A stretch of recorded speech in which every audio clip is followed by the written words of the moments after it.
everybody. Welcome to another edition of What's Going On. I'm your host, Tom D'Ambra. As always, we're very thankful you take the time from your busy day to view our program. My friends, we're going to continue with our breakdown of the Operator's Research Technical Manual that we've been going over. I think this is week 11. I did tell you that we were going to try to get back into the habit of picking up on some modern topics, some things that are going on around the world. And there's so much going on around the world, my friends, I could dedicate a whole show just to the Manafort-Cohen thing, but I don't even want to go there because we do know the Just Us system has been weaponized against the American people. But one thing I found very, very interesting, one of the Manafort jurors came out and said, and I quote, "He got caught breaking the law, but would not have if they were not after President Trump." So in other words, the whole motivation behind these lawsuits is to go after President Trump. And this is from one of the jurors. Now, if this juror was educated, and I will tell you that Judge Ellis literally gave this opportunity to the jury, but the jury is ignorant because they do not understand jury nullification. They would, if the jurors were convinced, as the judge said publicly on the court record, that this was a hunt as a means to gain information on President Trump, well then what was the intent of the law? That's one of the things about jury nullification, folks. The jury has more power than the judge in a non-commercial, non-law mercantile law system.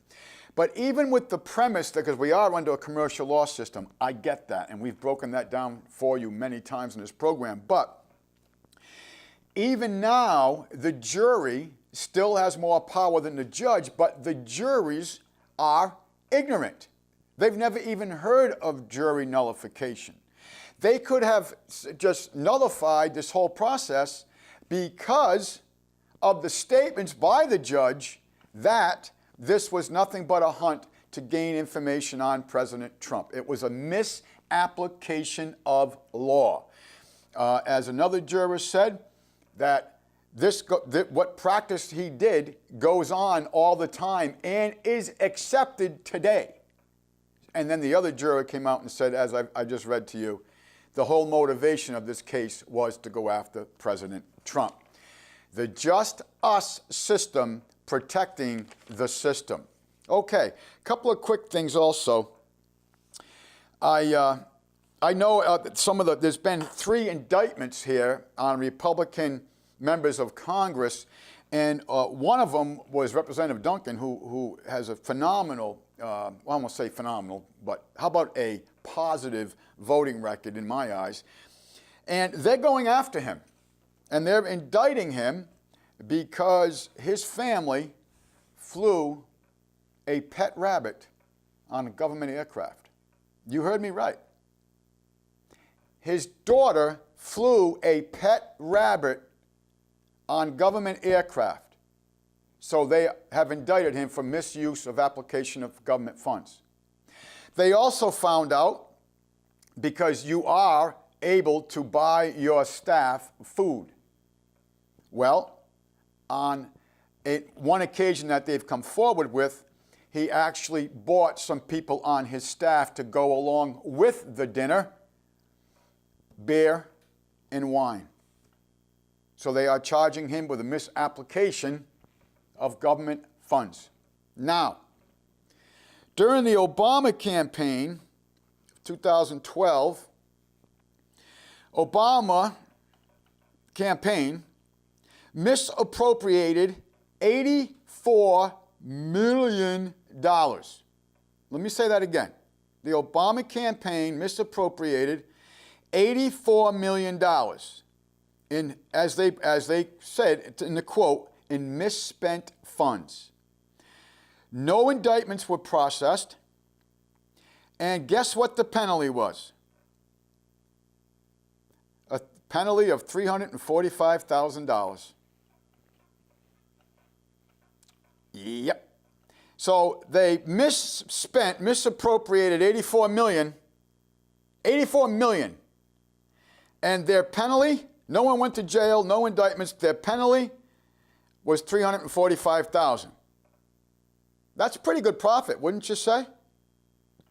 Now, on some positive news that I'm very happy about, it was announced last night that President Donald Trump has sent word to CIA Director Mike Pompeo that he is very disturbed about reports that he's getting in South Africa. Now, what's going on in South Africa, my friends, is white genocide, white Christian genocide. The Mugabe government has come forward and they are using violence and the enforcement of law, because it is now law that all the farms from the white Christians are to be confiscated, and with no compensation to the farmers, the white Christians. And now a plan has been implemented of mass genocide, and it is going on, my friends, as we speak right now. Now, this same thing happened in Rwanda, Zimbabwe, which turned into Zimbabwe, and 4 other African nations. All the white people, folks, have been murdered. They're gone. And what's happened to these countries, like Zimbabwe, for instance? Now, the blacks are killing each other. The entire ecosystem, and I'm talking about agriculture here, has failed. They're not just food shortages, my friends, they're starving. People are dying every day from starvation. So, can you imagine if in a nation, the white people, the white Christians, were confiscating land with no compensation and performing genocide on black Muslim population? Do you think you would hear about that in the daily news? And I will guarantee you, U.S. Marines would already be in that country to stop the genocide. But because this is a black Muslim population committing genocide on a white Christian population, the news media won't even cover it. Okay, now, I watched a Chinese military promotion film, as I'll call it, and they showed some very interesting hardware. I was very impressed by the logistics that I saw. The other thing that impressed me at the end of it was the motto for this new China military promotion film, as I'm calling it. Listen to this motto: peace behind us, war in front of us. Peace behind us, war in front of us. Now, who do you think this war is going to be with? Because the globalists are losing on all fronts. And what do when they start to lose? They create chaos. Well, what's the biggest chaos they could bring to this world to do away with nationalism? What would it be? Global war. You see, folks, because there would be so much death, there'd be so much disease, there'd be so much radiation that the world as we know it would be completely turned upside down, and people, just like World War I and World War II, would say, well, we have to get rid of nationalism, because look what happens when countries have conflicts. So we're going to put everybody under the global plantation. Now, Premier Xi has said war with the United States is inevitable. The Defense Secretary of China, about 6 years ago, we read this to you, we read just about his whole speech verbatim, said that prepare to go to war with America, telling his troops. It was actually a officers' academy, and I think it was the PLA, People's Liberation Army, that he was speaking to a graduating class, and he said, prepare to go to war with America. So folks, understand that China was the globalist plan. Don't forget, we kicked out Chiang Kai-shek. We put in Mao Zedong. We did that, folks. The United States of America did that. We fought World War II from the Nazis so we could give 2/3 of the lands of the world that we freed to the communists. And we financed the communists. Okay.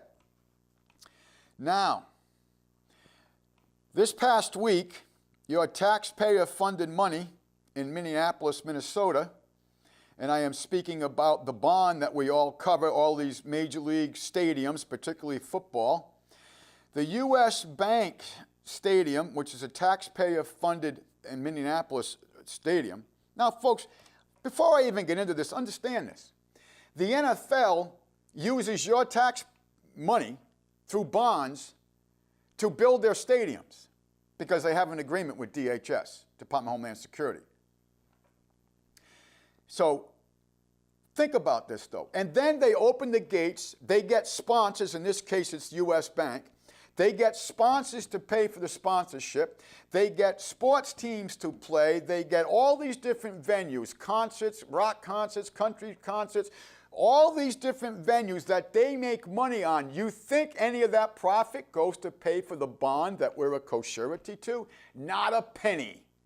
That all comes out of your tax dollars, which, by the way, you're paying an interest on to have that money in the first place. You're getting hit twice.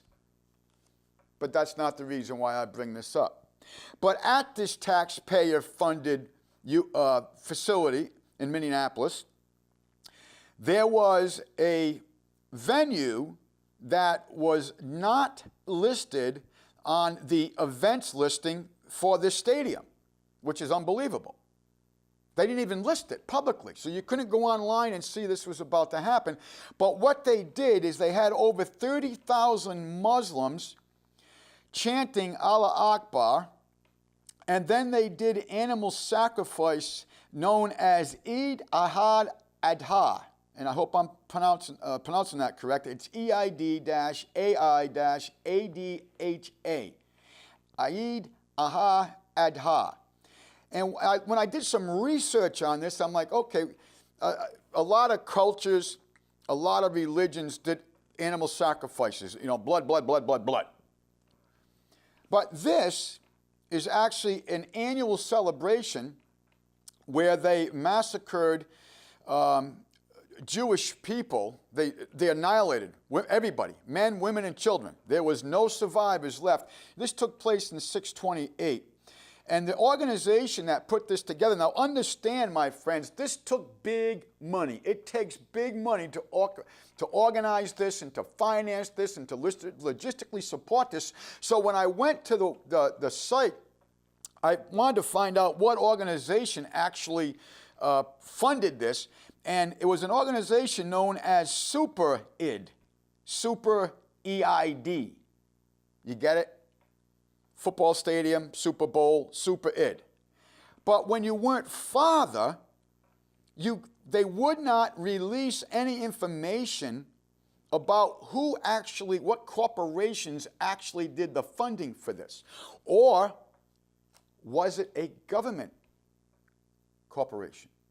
Because the government is corporations.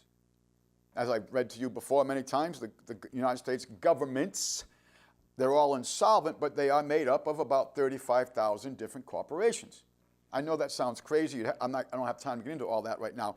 But so not only did they have all these people chanting Allah Akbar and anti-Christian things and everything, they also had farm animals there, and they were dismembered. They were dismembered. Where's PETA? Where is all the liberals? Where's everyone on the supposed right allowing this to go on? There are humane ways to slaughter animals. These animals were dismembered. Okay, I am going to stop there.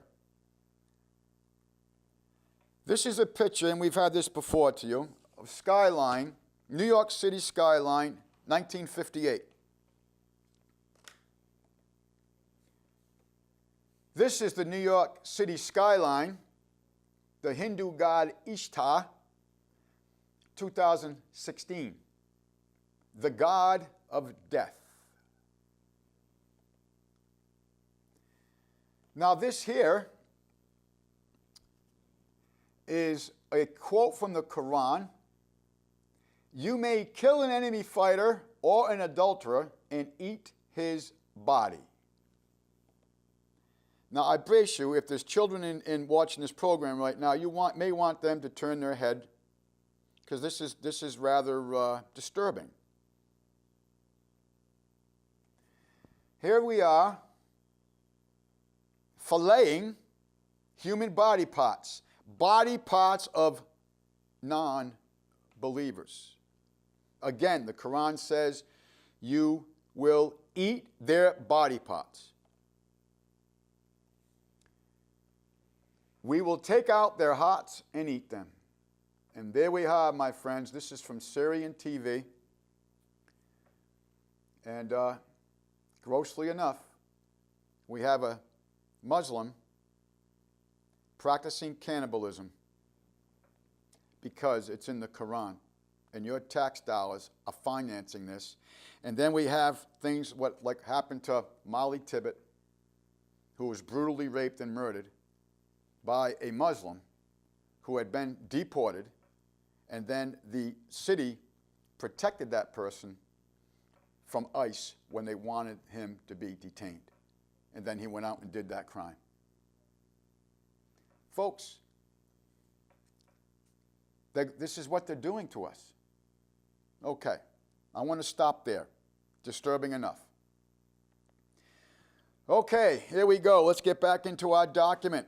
Operators Research Technical Manual, Tango Michael, Sierra Whiskey 7905-1. I'm going to read this one thing real quick. It is patently impossible to discuss social engineering or the augmentation of a society, i.e. the engineering of social augmentation systems, silent weapons, on a national or worldwide scale without implying extensive objectives of social control and destruction of human life, i.e. slavery and genocide. This manual is in itself an analog declaration of intent. Such a writing must be secured from public scrutiny, otherwise it might be recognized as a technically formal declaration of domestic war. Furthermore, whenever any person or group of persons in a position of great power and without the full knowledge and consent of the public uses such knowledge and methodology for economic conquest, must be understood that a state of domestic warfare exists between said persons or group of persons and the public. The solution of today's problems requires an approach which is ruthlessly candid and with no agonizing over religious, moral, or cultural values. Okay, let's get back into where we were. One quick thing I wanted to read from the previous week, and this is the diversion summary. Keep media. This is the media part. Keep the adult public attention diverted away from the real social issues and captivated by matters of no real importance. Just like J.P. Morgan said in 1924 when they took over the print in this country, we will keep the American people focused on matters of no importance to us. And that's exactly what they have done very, very well. Schools keep the young public ignorant of real mathematics, real economics, real law, and real history. That is the four fingers, folks, that they have taken over control with regards to when it comes to reasoning. They don't teach real math anymore. Common Core math doesn't work. Everybody knows it. I've been asking for how many years for one school administrator, one teacher to come on this program and give us a class in Common Core math. One. Now, I've asked teachers that I know personally to come. They won't even discuss it with me. Won't even discuss it. Number 3, entertainment. Keep the public entertained below a 6th grade level. They've done that very well. We're down to 4th grade. Work. Keep the public busy, busy, busy with no time to think. Back on the farm with the other animals. Isn't that something? A silent weapons system operates upon data obtained from a docile public by the legal but not always lawful force. Okay, now let's start anew. Here we go. This is Joseph Goebbels, the propaganda minister for Adolf Hitler. Propaganda works best when those who are being manipulated are confident that they are acting on their own free will. And we all think we're acting on our own free will, don't we? Don't we? And if you don't think you're acting on your own free will, I compliment you for understanding that. But then the next step comes, my friends, does one have the courage to act upon his discovery? That's the big one. Let us continue. Aldous Huxley, by means of ever more effective methods of mind manipulation, the democracies will change their nature. The quaint old forms, elections, parliaments, supreme courts, and all the rest will remain. The underlying substance will be a new kind of totalitarianism. All the traditional names, all the hallowed slogans will remain exactly what they were in the good old days. Democracy and freedom will be the theme of every broadcast and editorial. Meanwhile, the ruling oligarchy and its highly trained elite of soldiers, policemen, thought manufacturers, and mind manipulators will quietly run the show as they see fit. Huxley again, 1933. The perfect dictatorship would have the appearance of a democracy, but would basically be a prison without walls, in which the prisoners would not even dream of escaping. It would essentially be a system of slavery where, through consumption and entertainment, the slaves would love their servitude. Let us continue. Leo Tolstoy. The essence of all slavery consists in the taking the product of another's labor by force. It is immaterial whether this force be founded upon ownership of the slave or ownership of the money that he must get to live. Let us continue, my friends. Okay. We got into the amplification of energy sources. As time goes on and communication and education improve, the lower class elements of the social labor structure become knowledgeable of energy systems and the ability to enforce their rise through the class structure. This threatens the sovereignty of the elite. If the rise of the lower classes can be postponed long enough, the elite can achieve energy dominance. And labor by consent no longer will hold a position of an essential economic energy source.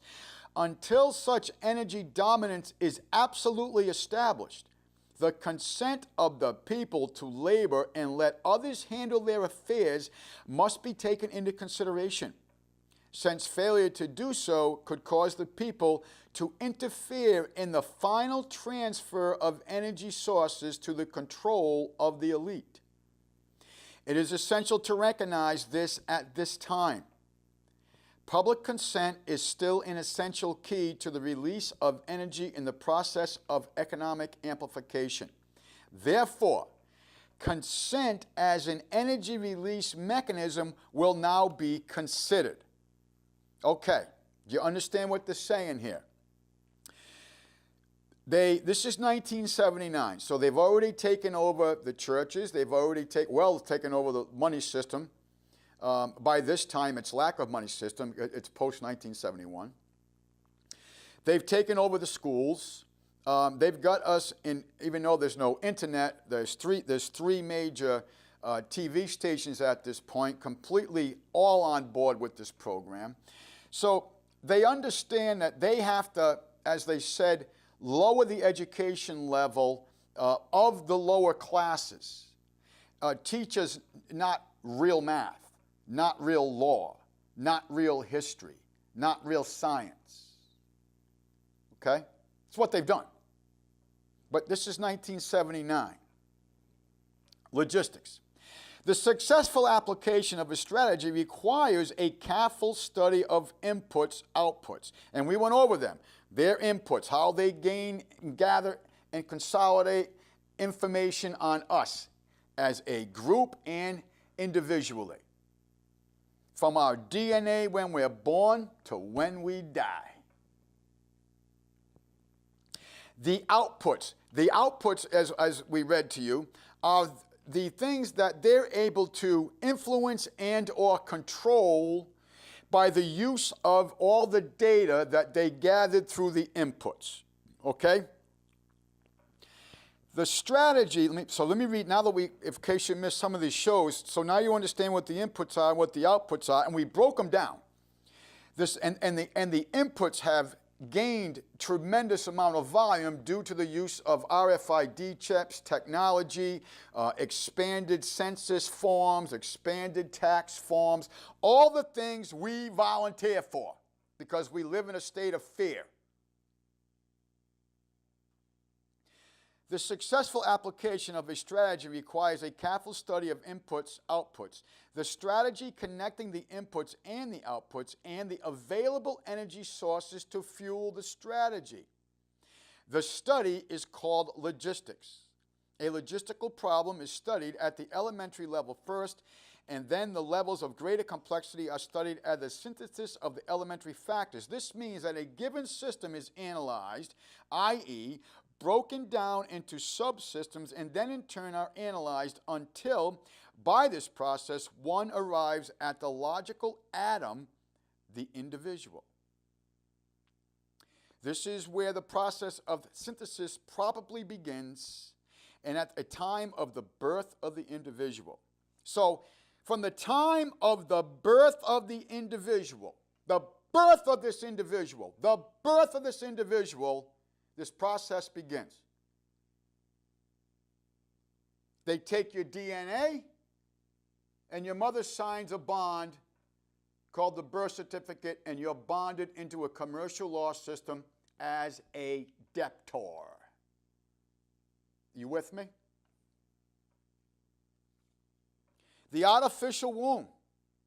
From the time a person leaves its mother's womb, its every effort is directed towards building, maintaining, and withdrawing into artificial wombs, various sorts of substitute protective devices or shells. The objective of these artificial wombs is to provide a stable environment for both stable and unstable activity, to provide a shelter for the evolutionary process of growth and maturity, i.e. survival, to provide security for freedom, and to provide defensive protection for offensive activity. This is equally true of both the general public and the elite. What they're talking about is basic senses of Homo sapiens. However, there is a definite difference in the way each of these classes go about the solution of problems. The political structure of a nation, dependency.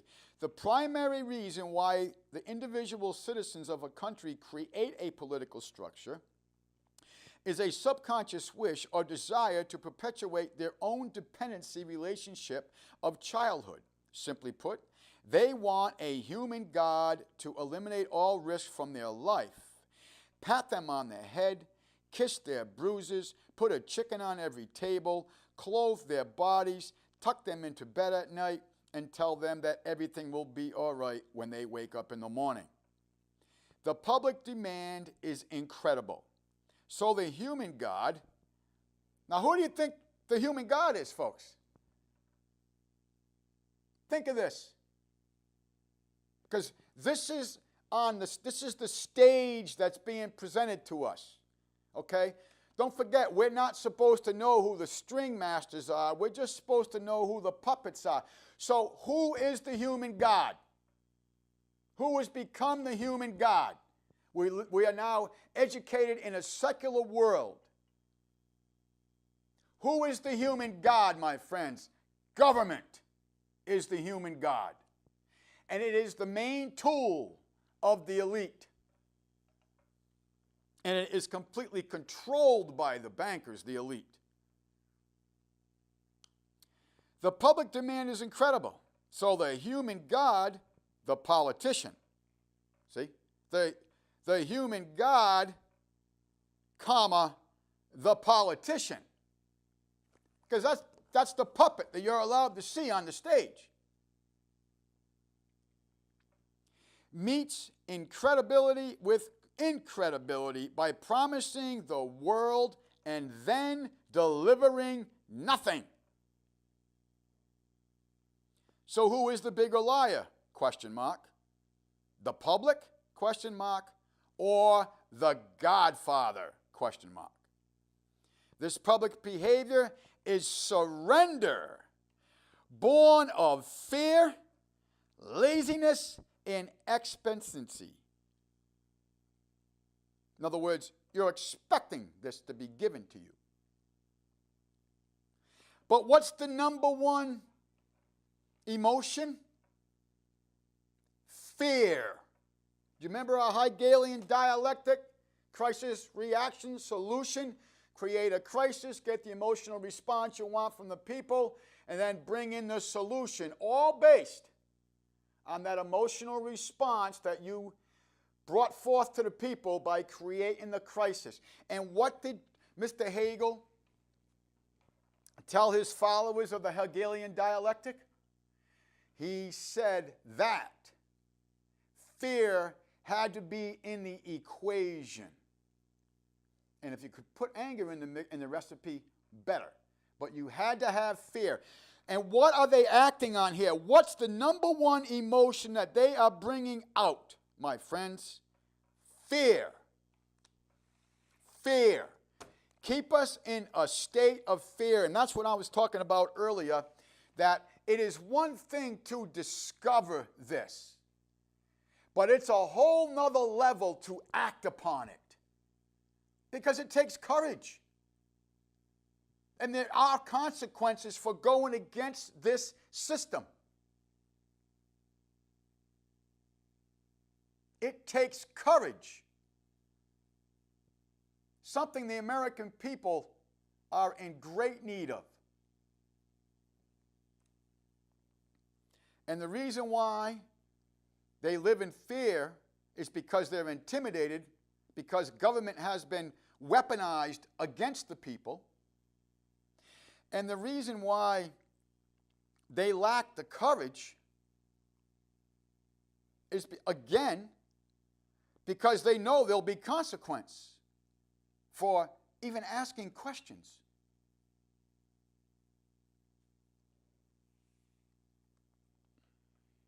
The public behavior is surrender born of fear, laziness, and expectancy. It is the basis of the welfare state as a strategic weapon useful against a disgusting public. You know what that quote reminds me of? The John Gruden quote. Remember John Gruden, who sold Obamacare to the American people? What did he say? It's a good thing the American people are so stupid. Stupid. Oh, so what did the state of Vermont do? They went and hired them to bring in the single-payer system here in Vermont. Didn't work out too well. Cost the taxpayers of Vermont millions of dollars. Never got off the ground. Somehow just couldn't get the computer program to work. Don't know how it happened. Let us continue. Action, comma, offense. Most people want to be able to subdue and or kill other human beings which disturb their daily lives. I don't believe that. But this is their mindset. It's just like George Soros said when they interviewed him about, taking the belongings off of his fellow young people that was his age. He was 14 years old, and these kids are walking to the death camps to be in the hands of people like Mengele and all the rest of these incredibly evil, depraved people. And George Soros, not a problem. Give me, give me, give me, give me. And when they interviewed him about it, what did he say? It was some of the happiest days of my life. I have no psychological problems with it at all. It was some of the happiest days of my life. And if it was just like working the markets. Because if I wasn't going to take it, somebody else would be there to do it. This is their mindset. Most people want to be able to subdue and or kill other human beings which disturb their daily lives, but they do not want to have to cope with the moral or religious issues which such an overt act on their part might raise. Therefore, they assign the dirty work to others, including, I'm reading this verbatim, including their own children, so as to keep the blood off their own hands. They rave about the humane treatment of animals and then sit down to a delicious hamburger from the whitewashed slaughterhouse down the street and out of sight. But even more hypocritical, they pay taxes to finance a professional association of hitmen, collectively called politicians, and then complain about corruption in government. Let me read that again to you. But even more hypocritical, they paid taxes to finance a professional association of hitmen, collectively called politicians, and then complain about corruption in government. Folks, politician. Poly is Latin for many of. Polypropylene, many of. What's a tick? It's a blood-sucking organism. Politician. Many blood-sucking organisms. And whose blood are they sucking? They're sucking our blood. They're sucking our sweat equity. They're sucking the future of our nation and your children's future right out of us, right in front of us, on our watch. And they cannot do this without our consent, whether this consent is through a state of fear and intimidation or whether it's through a state of ignorance. Either way, they need our consent to do this. And they're absolutely right. Hypocritically, they pay taxes to finance a professional association of hitmen, collectively called politicians, and then complain about corruption in government. Well, of course, because you live in a state of fear. Americans, generally speaking, are absolute cowards. Cowards.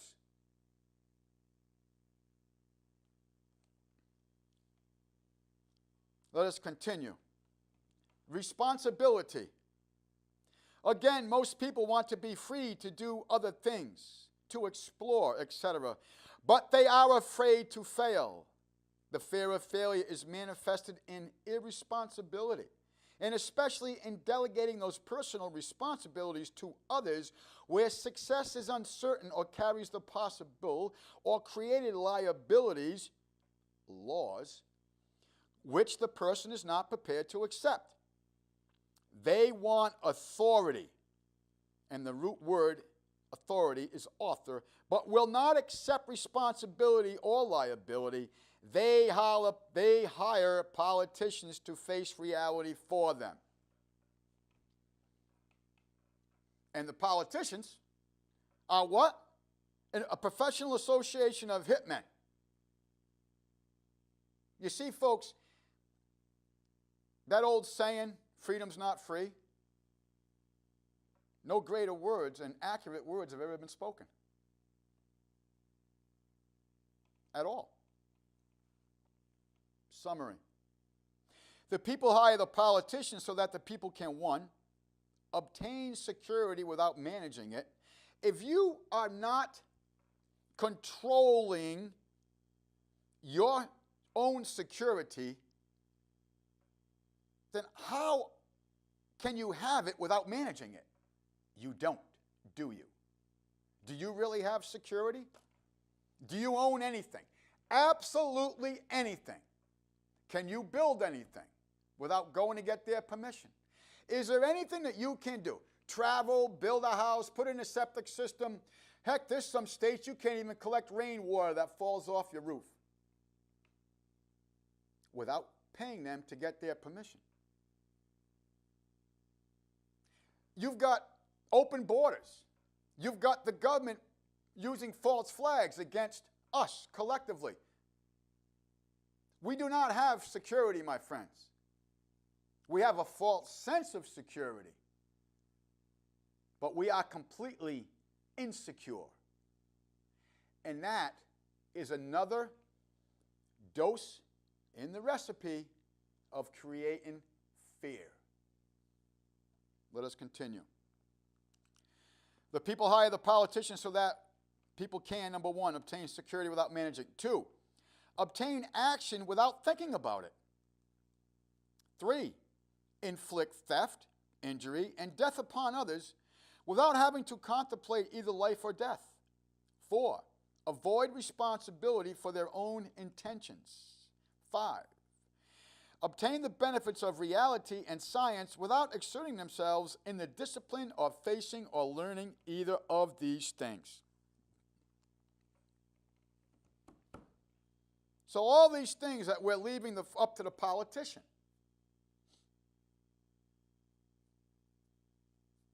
Isn't that incredible? And now you wonder why we're the most indebted nation. We have the highest medical cost, yet we have the highest cancer rates in the world. We have forced vaccinations for people in the medical field. And now we've got all the social engineering going on, like what happened in Missouri yesterday. There's a school district in Missouri that in all their elementary schools, from kindergarten up, all the bathrooms are gender neutral. That XY chromosome thing that we learned about in school and science, forget about that. Why? Because we're leaving our education. We're leaving our health care. We're leaving our security. We're leaving everything up to this association of hitmen, collectively known as what? Politicians. They give politicians the power to create and manage a war machine to 1, provide for the survival of the nation/womb. 2, prevent encroachment of anything upon the nation/womb. 3, destroy the enemy who threatens the nation/womb. 4, destroy those citizens of their own country who do not conform for the sake of stability of the nation/womb. Politicians hold many quasi-military jobs, the lowest being the police, which are soldiers, the attorneys, and the CPAs. Next are spies and saboteurs, licensed. Let me read that again. Politicians hold many quasi-military jobs, the lowest being the police, which are soldiers, the attorneys, remember to attorn, to separate one from one's property, and the CPAs. Next are spies and saboteurs, parentheses, licensed. And the judges who shout the orders and run the closed union military shop for whatever the market will bear. The generals are the industrialists. The presidential level of commander-in-chief is shared by the international bankers.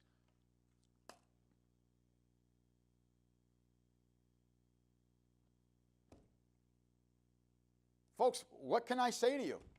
This isn't Tom D'Ambra making this up. This is a white paper group from 1979 doing a study for the International League through the Bilderberg Group. This is not me. This is them telling you what they think of you and what they have done to you and what they have implemented upon us.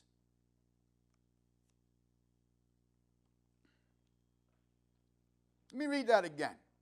Politicians hold many quasi-military jobs, the lowest being the police, which are soldiers, the attorneys, and the CPAs. Next are spies and saboteurs, licensed, and the judges who shout the orders and run the closed union military shop for whatever the market will bear. The generals are industrialists. The presidential level of commander-in-chief is shared by the international bankers. The people know that they have created this force and financed it with their own taxes, hence consent, but they would rather knuckle under than be the hypocrite. Thus, a nation becomes divided into two very distinct parts: a docile subnation and a political subnation. The political subnation remains attached to the docile subnation, tolerates it, and leeches its substance until it grows strong enough to detach itself and devour its parent. And this has all taken place, folks, through academia, through the courts, through government, through the NGOs, obviously through the public fool system, through the 501c3 IRS corporations, you know, as the churches, through the media, all of it. Look at the battle that's going on right now as they're trying to shut down alternative media. Why? Because information, my friends, is getting out there about what's going on and what's been going on. And guess what? There's starting to be an effect from it. And the number one example I have of it, of the effect, the success of this, of not just this program, but many, many like it throughout the country and the world for that matter, as one Australian likes to say, 1776 worldwide. Folks, they set up the World Wide Web. What does a web do? It captures its prey through deceit, because you can't see it. You think you can, and once you do, you think you can rest on it, and once you're in, it doesn't let you go. But what's happened is they were not expecting the little bit of people in the beginning of this movement that were fomenting truth. They just thought we'd be ridiculed. They just thought that we could be intimidated. They just thought all that I've been reading to you would cover the price of admission to keep us docile. Well, it hasn't. And most of the people that are in the Patriot movement and began the Patriot movement, if you would, many, many high percentage, I don't know the percentage, but I will tell you, I've been involved with this for a long time, folks, 30 plus years, and I'm here to tell you, most of the people that laid the foundation for the results you're seeing today were veterans. And that's why when you look at the Department of Homeland Security terrorist watch list, who is the number one factor, the number one entity on the Department of Homeland Security's terrorist watch list? Veterans. That's why. Let us continue. Systems analysis. In order to maintain meaningful computerized economic decisions about war, the primary economic flywheel. Whoa, ho, ho, whoa, whoa. And you thought we go to war because these countries are threatening us. Well, you remember. Let me see, what's a good one? How about weapons of mass destruction? Remember that one? Weapons of mass destruction. And we've been in Iraq now, what, 15 years? Well, let me see. Obama's hiding in a cave because he did 9/11 in the Kahar province of Afghanistan. So we got to go to Afghanistan. We've been there, what, 17 years. And now all of a sudden, all this opium that's coming from Afghanistan is in our country. Why? Because it's being brought in by the U.S. government, particularly the CIA and others. That's why.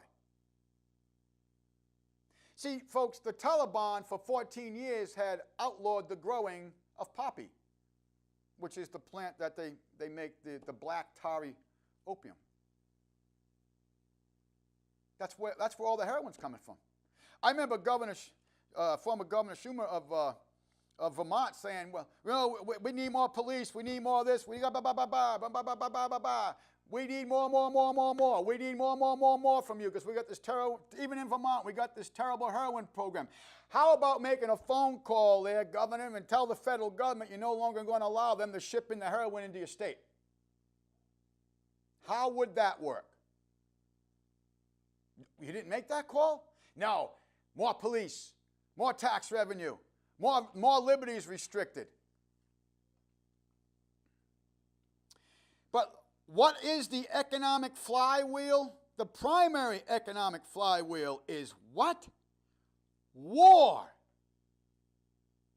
In order to make meaningful computerized economic decisions about war, comma, the primary economic flywheel, comma, it is necessary to assign concrete logistical values to each element of the war structure, personnel and material alike. The process begins with a clear and candid description of the subsystems of such a structure. I'm going to stop here for the sake of time, my friends. But I want to read this again to you. Because as I've been telling you from day one on this program, they create these crises. The media sells it to you. And then you send your children off to bleed. You pay for the logistical support, the hardware necessary to carry out the warfare for the profit of these international bankers while your sons and daughters bleed. Because after all, according to their own writings, it is the primary economic flywheel, war. It reminds me of the book by John Keynes about the economic concerns of peace. In other words, we have to have war. Excuse me, not the concerns, the economic consequence, excuse me, the economic consequence of peace. War. And they'll just create crisis. Take down some old buildings in New York that had to be, because there was so much asbestos, it was going to cost billions of dollars to get it out, all the rest of it. That's okay, don't worry about it. We'll get Larry Silverstein, the leaseholder, owned by the Rockefellers, the leaseholder, to take out a nice big insurance policy in June, and on September 11th, we'll blow the thing up. Don't worry about nothing. Then we'll send your sons and daughters off to war because you really believe that 19 hijackers, even though 6 of them have been confirmed alive today, carried out 9/11. Outsmarted all 14 of the defense and intelligence agencies of the day, flew from Boston to Ohio and back again, with no transponder going, Building 7 coming down later in the afternoon, no plane at the Pentagon, no plane in Pennsylvania. Don't worry about nothing. You just go back to sleep. We got a new headache for you, Mr. and Mrs. America. But because you do not want to accept consequence, you just want them to take care of the what? The artificial womb, then don't you worry about it. But let us have your sons and daughters. Let us have your sweat equity, because we could never carry this out without your consent to do it. Yeah, okay, we murdered 2,344 American civilians. We murdered 344 firemen. I get that. Don't worry about it. Like Madeleine Albright said, 500,000 Iraqi children, it's worth the price. And so isn't your children worth the price to these butchers? My friends, we're going to stop here. We will continue this next week. We always ask you, always close actually, asking you to seek truth, obtain knowledge, and manifest kindness to your fellow man. And we always close in reminding you that your government is your responsibility. And as always, we thank you for watching. Got to read between the lines. Got to read between the lines. Well, the truth is very simple, very hard to find.